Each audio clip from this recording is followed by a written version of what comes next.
listening to the Virtual CISO Podcast, providing the best insight on information security and security IT advice to business leaders everywhere. Hey there, and welcome to yet another episode of the Virtual CISO Podcast. With you, as always, John Verry, your host. And today is a 2-for-1. We've got Mr. Andrew Frost and Miss Leigh Ronczka. Hey, guys. Hey, John. Hello. How are you guys all doing today? You know, Eagles won last night, beat Dallas. It's all good. So we just lost a good percentage of the audience. Thank you for that. Including me. Exactly. People either hate Dallas or are Giant fans. So I mean, now we're running lean. So look, I'll try to gather a few people back in. I have the misfortune of rooting for the Jets. Perhaps as a pity, you'll listen to the rest of the podcast. So as you guys know, I usually start by saying, "What's your drink of choice?" But both of you guys are seasoned pros at the Virtual CISO Podcast, so I won't say it exactly that way. I do know that Andrew tends towards bourbons. Anything interesting you're drinking? Honestly, I have a completely different direction because I tried a tequila that I really liked this weekend. Where'd you go? I was at Batch Bin and Barrel in New Brunswick. It's a new place that's part of Steakhouse 85, but they have it's Clase Agua or something. It comes in this really nice big white bottle with like a bell on top. It's a really good tequila. Yeah, I usually don't drink tequila, but I do. I do. I enjoy tequila. Yeah, Casamigos, Patron, usually the two go-tos. And I've been, although I don't know the brands and I don't know anything about them, I also recently I've been drinking a lot more mezcal drinks when I'm out. Okay. But I don't yet know anything about it. And Leigh, you tend towards wines typically. I am a wine margarita girl. Yep, and tequila is on the list as well. Not gonna lie. And try that tequila. And if you ask Leigh for a recommendation on wine, it'll be any box wine is good wine in her opinion. All right, so John, you know me too well. I know, very classy. All classy. So I think it was Andrew and I did a podcast in May. Yeah. It was episode 118 for anyone who wants to catch up with that, where that was focused more on what is ISO 27001:2022.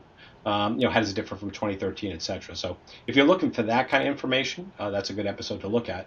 In today's episode, guys, I was hoping to take advantage of the fact that we've started to get some of our clients successfully transition to the 2022 standard. And one of the things which is always interesting is all standards are open to interpretation. And understanding how auditors are actually looking at the standard and what they're emphasizing, I think is really important for any one of our clients or anyone who's listening that's going to be making that transition. So that's what I'm hoping you guys can help me with today. But let's just really briefly, just to kind of set a floor, let's just go over the most significant changes from 27001 from 2013 to 2022. Sure. Actually, one thing I think we should back up and do mention, John, is with the clauses 6.3 for planning and operational requires how you plan changes, right? So there is one addition into the 27001 clause area, 6.3. Very subtle, and is about managing changes to the management system, right? So one thing that's really important is everybody has change control SDLC for the technical controls, but you also have to consider how you're managing the system itself, notification, people, onboarding, offboarding, services, larger things, business divisions, whatever it may be. So we don't want to lose sight of that. From the technical side, really, there's not anything that's so new to the world of IT, security, compliance. They've brought in threat intelligence, they've brought in configuration management, information around security cloud, data loss prevention, data masking, web filtering. Andrew, what am I forgetting off the top of my head? Secure coding, physical security monitoring, ICT readiness. But they're all things that people were doing in most cases, to some extent. That's the key of a lot of this. Yeah, deleting information and monitoring physical environments.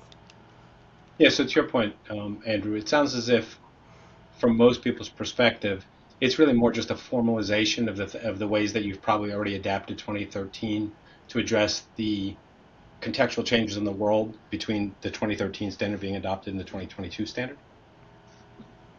Absolutely. Yeah. Cool. So now that we've been through it, how significant are the changes that we had to make to key ISMS artifacts for our clients?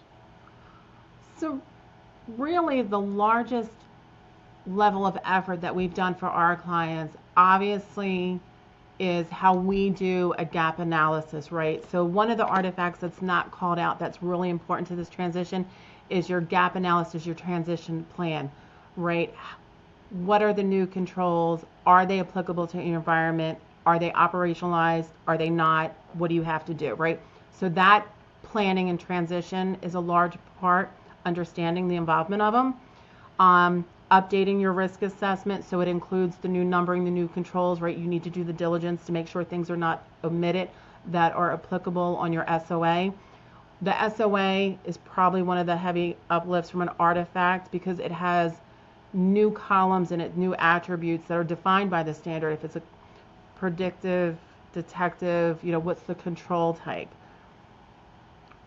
Other than that, the body of policies and SOPs and stuff we look at, it's really making sure that they cover the spirit, the language of the new requirements, that we're actually doing stuff. So in a lot of our clients, they do the things that are in the new requirements, they've just not documented. And as we've always talked about, ISO is say what I do and do what I say. Us? I mean, I would say the one policy that almost all of our clients have to add is configuration management, because most people don't have that documented.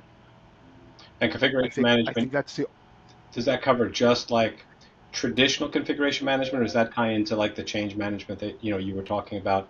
When you were talking about the change management earlier, I got the impression we were talking about change management almost at the ISMS level itself. The configuration management is more at the technical level. Okay. Think of standard imaging, right? Baseline images, they're hardened profiles. You're knowing what ports and services are authorized to be running on your systems. You know what the authorized accounts are to be on your systems, right? You don't want people going in there changing configuration to meet their work needs, run separate services, run gaming stuff on their workstations for work, right?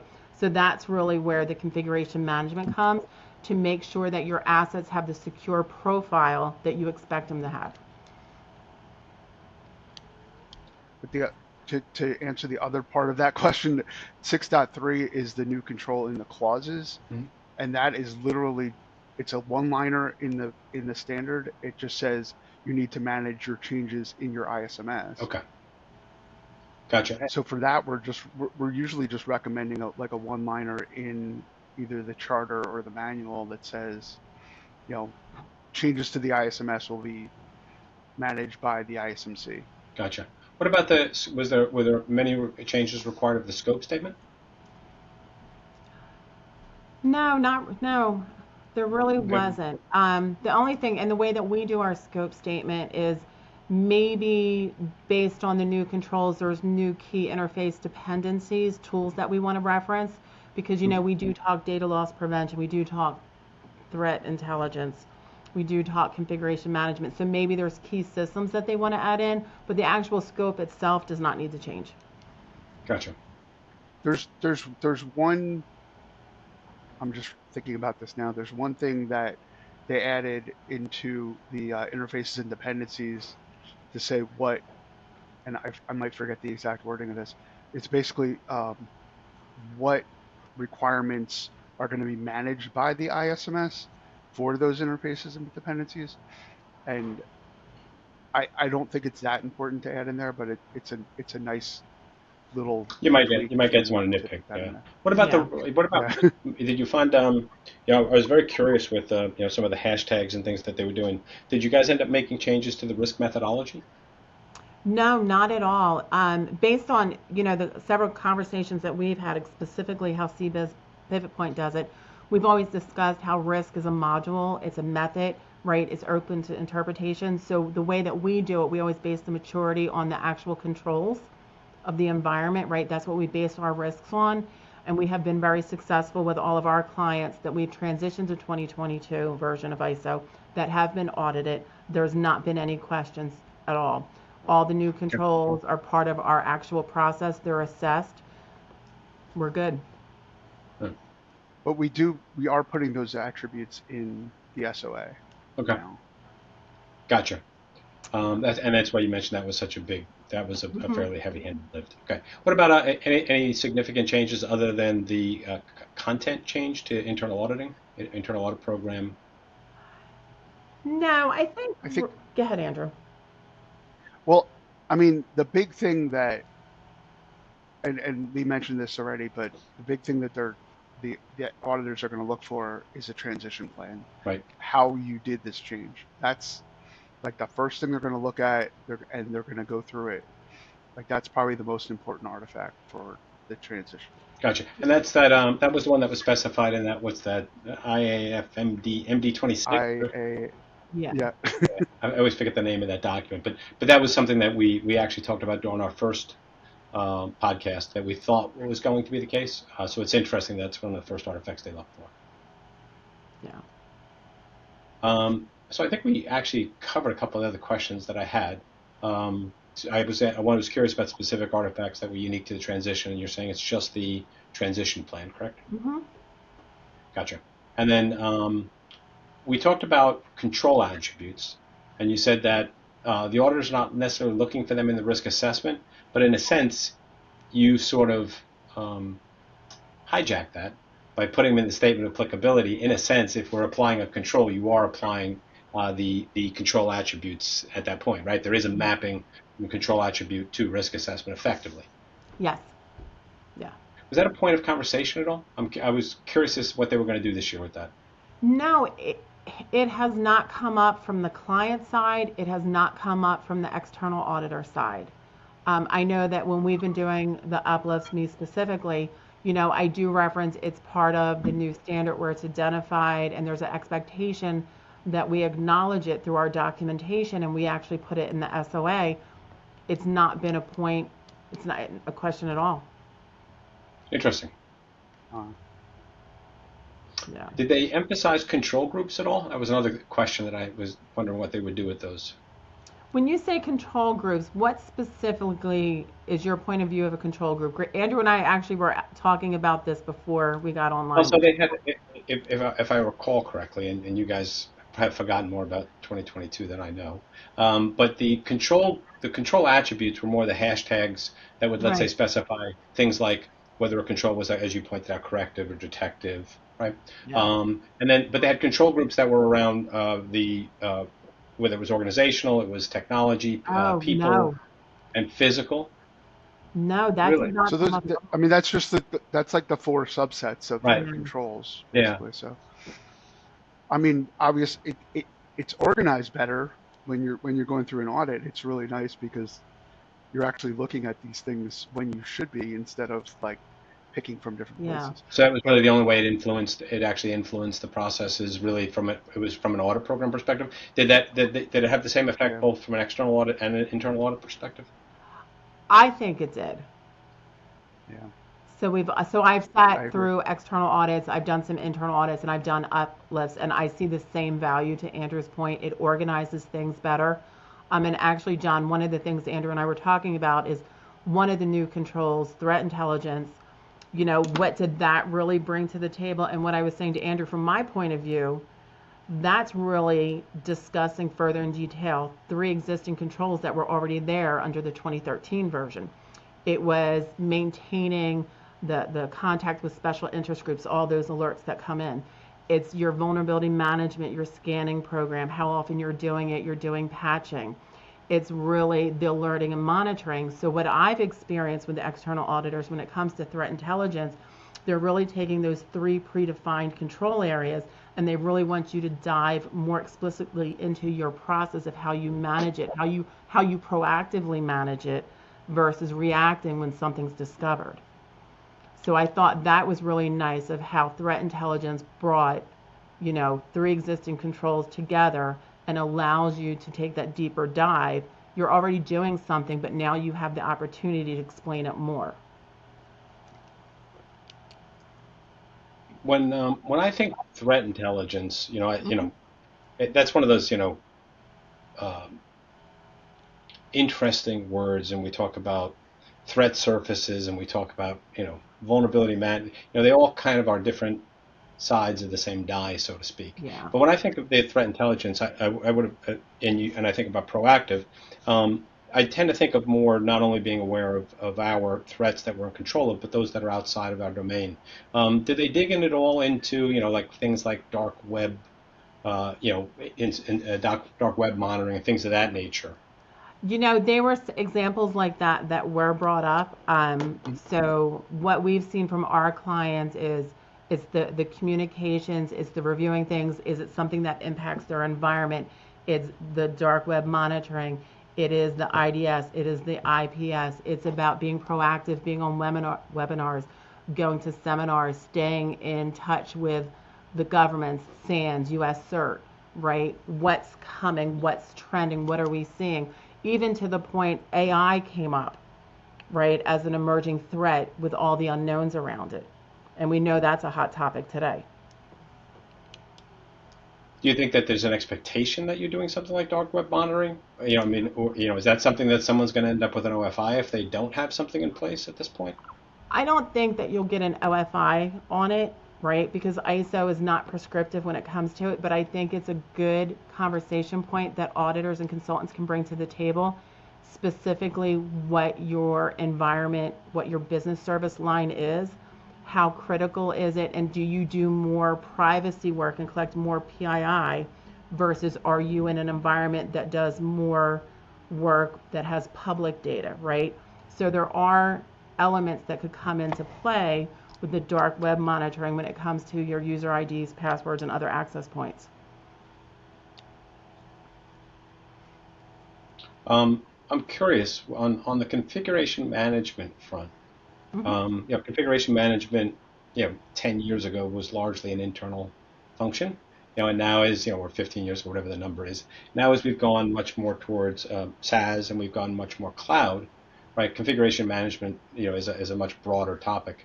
How much did they dig into the configuration of SaaS, cloud, etc.? They didn't dig into service providers as much as what are you doing to manage the assets themselves and how baselines are maintained, how they're changed, how they're approved. They use examples of clients, are you running Puppet or Ninja RMM, like to go out and scan your assets? Are they meeting the guidelines, or do you have to roll back a configuration because something was changed in an unauthorized manner? One of the things that I experienced specifically on that topic was the external auditors were not approaching clients with a heavy hand around the controls because they are new and they want to have the conversations, understanding what the baseline is first, and let companies start to mature and determine what level of configuration management they have to go to in the next 2 years. Andrew, what are you seeing there? Good point. No, that's a really good point. They're not it's new to everybody, including the external auditors. So we're all kind of feeling our way around it a little bit and taking maybe the auditors might be taking a little bit of a lighter approach to, what exactly they really want you to do. But I mean, and you can always argue ISO anyway because it's not prescriptive. Well, it doesn't say I have to do dark web monitoring or I went back to that, but but maybe it might be better if you do that. So they're just not digging that hard. Yeah, that's interesting to me, and I'm starting to wonder about whether they should be. And we had an internal conversation recently. Leigh, I think you might have been on the thread. It was I had a conversation with someone. They're ISO certified. They just had a near scare from a business email compromise perspective. An email was compromised, but they had good monitoring. They were able to get it addressed right away. And the question was, what is an external auditor and what is an internal auditor's responsibility of digging in a little bit more deeply into some of the controls for risks of that nature, right? So I don't think any of us could argue that business email compromise is, social engineering is arguably one of the single greatest risks that we should be looking for. This organization was on a Microsoft plan that had safe links as an example and didn't have safe links enabled. So I'm curious, is from your perspective, should an auditor be asking a question of that nature? I think we could almost call that table stakes at this point in time for a high-risk organization. And B, do you think that we're going to see them do that? And C, should we be doing that when we're doing internal audits on our clients' behalf? So I think if we even take a step back a little bit from that, John, I think fundamentally the most important thing is making sure consultants and auditors all actually understand the control, and reading the guidance that goes to the ISO requirements is very valuable, right? I think that's the first critical point that should be brought, because different people have different expectations, different experiences. No auditor audits the same way. You come from a very highly regulated environment. That does not translate to ISO, right? It just doesn't. So you have to understand the environment. You have to understand the control, the guidance of what they're looking for, and obviously right size controls that are applicable to your environment where the return on investment is appropriate, right? You're not going out and spending a lot of money on best of breed systems that you don't need to do for the size of your organization. So I think that's fundamental. I do think it's appropriate to ask the questions, should you be doing dark web monitoring? Can you do it? Do you know how to do it? Is it something you can build on your security roadmap? I don't think it's something that I personally would write up in an audit report unless it was a very mature industry, ISMS, smaller companies. We do a lot of work with a lot of smaller companies. I don't know it's necessarily their wheelhouse. Is it something that there's a third party that they could hire at a reasonable cost to do that monitoring for them? That would be an obvious tabletop discussion I would have with them. And I think as time goes on, it probably will become a much more prevalent conversation to have, because we do see data breaches on the increase, right? There's no getting around to that. We have more data in our environment, data that does not get deleted. It's there forever, right? So you have more exposure, more risk. So I think just by nature of our business and the way that technology, is moving, and the amount of data, how it grows exponentially every day, is absolutely a vital conversation to have. Andrew, your thoughts? And I'd be interested in your thoughts more on 365 specifically. I'd like to hear your thoughts on it. On what? Office 365. That specific example that I gave, because I do think you can make an argument that to not. That's an example. If they didn't have multi-factor authentication is a configuration management, right? I don't think any of us would not lean into a conversation about, guys, you really need to have multi-factor authentication enabled, right? So we all agree that despite the fact that it's non-prescriptive, right, we have to take a risk-based approach, and I think accepting the risk associated with lack of two-factor authentication, we'd all agree is inappropriate, right? In 95% of the organizations we'd ever do business with. I'm just curious as to where that line gets drawn, like, because business email compromise is such a significant risk. Where do you think the line is, and then where do you think the obligation of the internal auditor and or the external auditor stops with regards to that? I mean, is it just leaning into the conversation? Is it just leaning into the conversation and suggesting as an OFI? At some point, given the risk, is it a nonconformity? So I can't see how you could ever make it a nonconformity following ISO, because ISO is not prescriptive, and technically they're doing what they determine that they should be doing, unless their risk register is wrong and they miscalculated or something. But they determine their risk, they determine what controls they want to have in place. But I can definitely see a case for an OFI, because this is how they can improve their program. Mm-hmm. And that's what an OFI is. That's, here's how you can be better than where you are, but you are following the standard as far as I can. Yeah, I think you can make an audit. Look, I think an audit.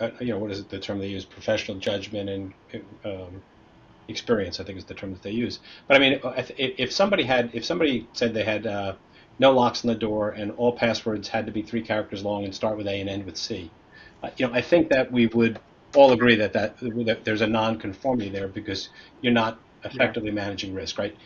There's something wrong with your risk management program if you accept that risk. So I know that we're talking about shades of gray here. I was just curious as to how far up or down. So I do think an auditor does have the discretion to say bullshit, right? That's a good point. Yeah. But I think they're very hesitant too. I kind of feel like maybe sometimes as consultants and if we're doing a consultative internal audit on their behalf, perhaps we should be prodding them to move We call the bullshit. I've done it, right? I've done it multiple times in my life so far at PPS. But I think another point as a consultant, and I think more of a consultant and maybe less as an auditor, right? Because an auditor is coming in to validate compliance and look for how you can strengthen controls. But as a consultant, I think one of the consideration talking points is, do we know that those controls are there to be enabled? Do our clients know those controls are there to be enabled? Do they know how to do it, right? So I think one of the barriers that we go up with any framework is so many technologies, so many controls. We are not all experts in all areas, but it's starting to compile those things, those control areas that are quick hits that cost little to no money to implement to have a more secure posture. And I think as a consultant, taking that approach is a win-win for everybody. And as a consultant, then when you go into audit, you're aware of that and you make sure that conversation is had. And if you're going to write it up as an OFI, you explain why you're writing up as an OFI. Strengthen your security posture, build in your roadmap. But part of it also, John, and Andrew and I talked about this a little bit earlier today, is dealing with the culture of change and restriction. And we were talking about some of the other controls and how you have to really manage that from the tone at the top. And you really need leadership to send the message that we're doing this for a reason, to protect ourselves, protect the data, protect our clients. Gotcha. And we run into that a lot. Have either of you guys gone through a 27001 22 transition with a SaaS company? I was just curious as to what they were pushing on from a secure coding perspective. I have not, but from secure coding, what I have seen is really the focus on doing sonar scanning, sonar cube scanning, making sure you're up to date on the top OWASP 1020, making sure you're giving the right training. There are the things that seem to be very common regardless of your environment, but if you're doing any type of services and development around that, they're pushing for that. Gotcha. On the OWASP. I think that's an area that I probably always went down that, like, I don't see any difference with that new control in the coding controls, because I always asked all those questions anyway. Right. But I've come from a coding background, so it's a little bit different. So, and that's like what Leigh was saying. Like, depending on your background, you might concentrate on different areas. So I've always gone down that road with the developers. So I'll ask each of you, Andrew first. If you were chatting with somebody who was having a beer or having a tequila with someone asking a question, they're getting ready to prepare for their 27001 2022 transition audit, and they asked you for any recommendations, what would they be? The very first thing is to make sure you have a transition plan, which we've said before a few times. That is key, and it's always going to be reviewed. I think that at least one of the controls that I thought of that we talked about a few times is data masking. A lot of people don't realize that might not be applicable to them, because when you read the control, it sounds like, oh, we have to do data masking of sensitive data. It's really like a control that should be evaluated for applicability. before you decide whether or not it needs to be implemented. Um, and that happened, I think, with one of the clients that Leigh Yeah. was working with. Like during the audit, they actually the external auditors told them, you can take this control out of applicability because you don't have any legal or regulatory reason to have this to be doing data masking. Yeah, with 2013, we used to see that sometimes with some of the 14 dot controls. Yep. You get some people that would say, like, you're always a little awkward. Does this need to be in scope? Does this not need to be in scope? And, often you'd have those conversations. And like you said, even an external auditor might say, hey, you know what? You don't really need this one. Yeah. Anything else, Andrew? I know they asked at least one of our clients during the audit, like, did you have any issues implementing any of these controls, to kind of bring them down that road a little bit. And they were able to say, no, we were basically doing most of this and just had to like button it up a little bit and add some documentation and change all our mappings and all that. But it's not, in most cases, it's not a huge lift. That's really the biggest takeaway. It's not as big as you would, if you're doing these things already, which a lot of our clients are. It's not that big of a lift. I think the caveat is if you were already doing it. And by definition, if they're our client, they probably were, because we tend to hold people's feet to the fire a little bit more than the standard does by definition, right? Just a little bit. All right, Leigh, same question. Yours is not tequila, it's wine, but she's, he or she says, not margaritas. Yeah, okay. you guys have your box of wine there, and you're chatting with someone. What would be your recommendation? I think the first thing is don't panic with the new control and control language, and really sit down, read through them. To Andrew's point, data masking is a big one. A lot of clients panic, like, oh my God, we can't anonymize our data. What do we do? Our systems don't do it. And the first question you have to say, do you have any legal requirements, contractual requirements that you have to mask data? Second question is, can any of your systems do it, right? And that's going to drive the applicability and how you have to handle it. Don't confuse data masking with encryption. To Andrew's point, when we went down this with an external auditor, because we didn't know, and we marked data masking in scope, right? And we documented the bolstering controls, to use that word because it's in the standards itself. We talked about encryption, how it's everywhere, at rest, processing, and just across the service wire. And that's when they came back and said, but you're not required to do it. And we're like, no, and we weren't sure, so we were being very conservative. And they're like, you're not required, it's not applicable, you've got great encryption, right? So because there's encryption top to bottom, the auditors were very comfortable. I think the other thing is take a deeper dive look into data loss prevention. You don't have to go out and put money into new systems, but look at what you have today.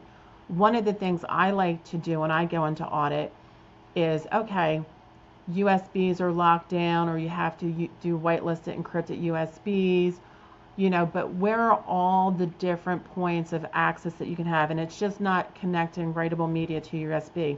Do you have to do VDI implementations for workers, contractor workers in other, data centers, call centers, other parts of the world where they can't copy screens, copy data?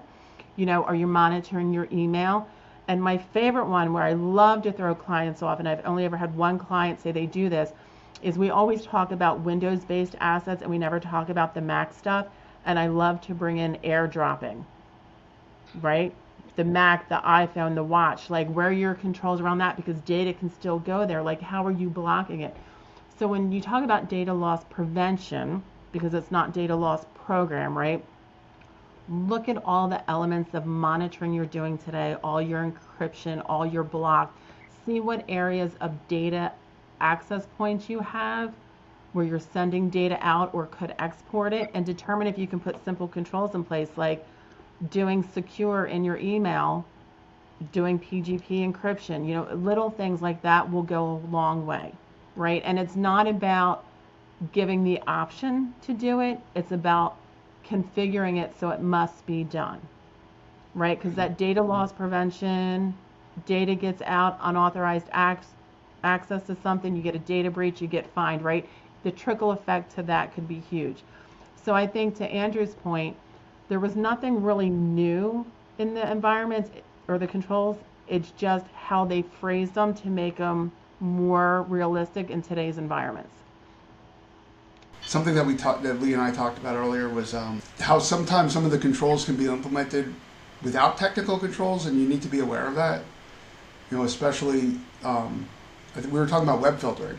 So web filtering, like everyone thinks of, oh, you have to block certain websites, or you have to block everyone from getting to like all the any website with porn on it or something. But that's not. The control could be a policy that says you're not allowed to go to any of these websites. We're not actually actively blocking them, or you might just be blocking certain IP addresses that you know have ransomware or something. But it's not. It doesn't have to be a full-fledged implementation of, technical controls.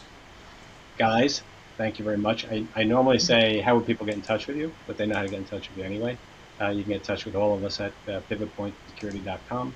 It's Andrew.Frost, it's Leigh.Ronczka, it's John.Verry, and we look forward to chatting with you. Thanks, guys.